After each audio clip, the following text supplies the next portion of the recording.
کہ پڑھا لکھا طبقہ اس میں کیسی چینج آتی ہے، وہ بات سن لیتا ہے. اور اسی لیے مولوی پڑھے لکھے بندے سے چالو بھی بڑے ہوتے ہیں. یہ ہمارے ساتھ ایک حادثہ ہو چکا ہے. یہاں ہمارے سیلنگی میں ایک بھائی تھے،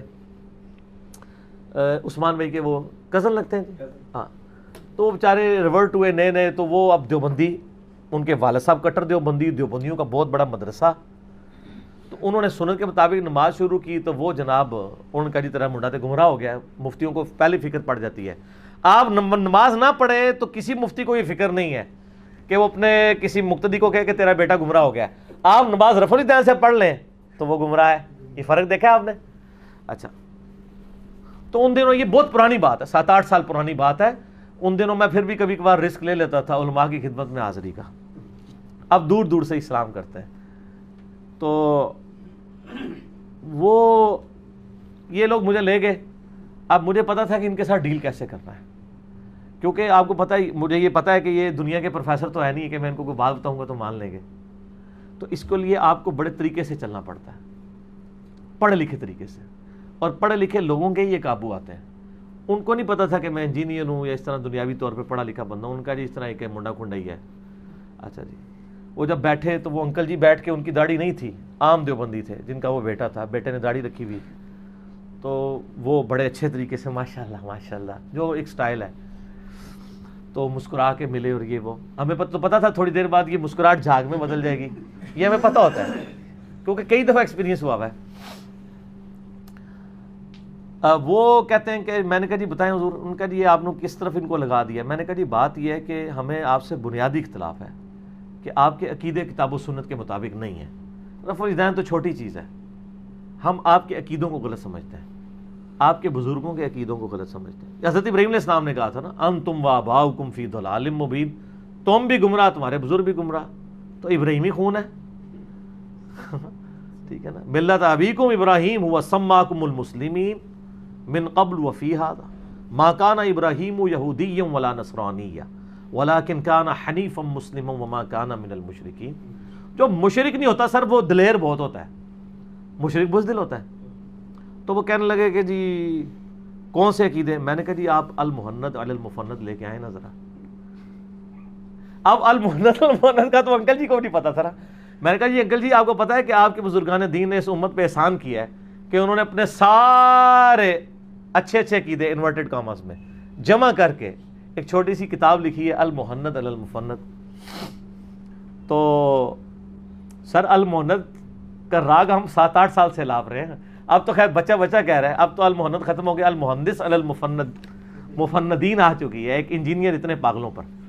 اچھا، وہ کہنے لگا جی وہ کیوں لے کے؟ میں نے کہا آپ کے پڑھیے؟ کہتے ہیں ہاں پڑھیے. میں نے کہا آپ لائیں ذرا، میں اس میں بتاتا ہوں. وہ عقیدے تو یہ انکل جی ماننے کے لیے تیار نہیں ہوں گے جو آپ سے مناظرے کے لیے ہمیں لے کے آئے ہیں. آپ ان کے بھی آپ مناظرے یہ بھی نہیں مانیں گے. تو میں نے کہا آپ وہ المحند لے کے آئیں. تو وہ کہتا ہے کہ جی آپ بتائیں کیا مسئلہ ہے. مجھے پتا تھا، میں نے اس کو بتایا یہ تو مطلب لڑے گا. میں نے نا پہلے انکل جی کو پکا کیا، جو دیوبندی انکل جی. میں نے کہا انکل جی مجھے بتائیں کہ آپ کا یہ عقیدہ ہے کہ نبی علیہ السلام کی قبر مبارک اللہ کے عرش سے، کرسی سے، خانہ کعبہ سے افضل ہے؟ کہتے ہیں استغفر اللہ، میرا تو یہ عقیدہ نہیں ہے. میں نے کہا جی یہ جو بزرگ ہے نا، ان کا اور ان کے بزرگوں کا یہی عقیدہ ہے. المحند میں لکھا ہے، ان کو کہیں کتاب لے کے آئے. میں نے انکل جی کو فرنٹ پہ کیا، بس یہ بات کرنی تھی. تو میرے بزرگوں کے خلاف بولتا ہے، میرے بزرگوں کا ایک ایک لفظ ٹھیک لکھا ہوا ہے. میں نے کہا انکل جی ان کے بزرگوں کا جو ایک ایک لفظ ٹھیک ہے، آپ اس سے ایگری کرتے ہیں؟ وہ کہتے ہیں نہیں یار میرا یہ عقیدہ نہیں ہے. میں نے کہا ہمارا ان سے یہ اختلاف تھا، اگر آپ کہتے ہیں ہم یہ والا عقیدہ رکھ لیں. کہتے ہیں نہیں یار یہ تو نہیں ٹھیک. میں نے کہا پھر اب کہتے ہیں اب کوئی بحث کا فائدہ ہی نہیں ہے. اٹھ کے چلے گئے. اس کے بعد انہوں نے اپنے بچے کو کچھ نہیں کہا، کام ختم ہو گیا. ٹھیک ہے. تو یہ ہونا تو یہ چاہیے تھا کہ وہ کہتے کہ میں اپنے بزرگوں کا دفاع کرتا ہوں، قرآن کی فلاں آیت میں یہ بات لکھی ہے، حدیث میں لکھی ہوئی ہے. ان کو بھی پتا تھا نہیں ہے. ٹھیک ہے نا جی. تو اس لیے پھر انہوں نے آخر میں ایک جملہ بولا کہ یہ لڑکا ہے کون ہے؟ تو انہوں نے بتایا یہ ایک انجینئر ہے اور اس طرح یہ.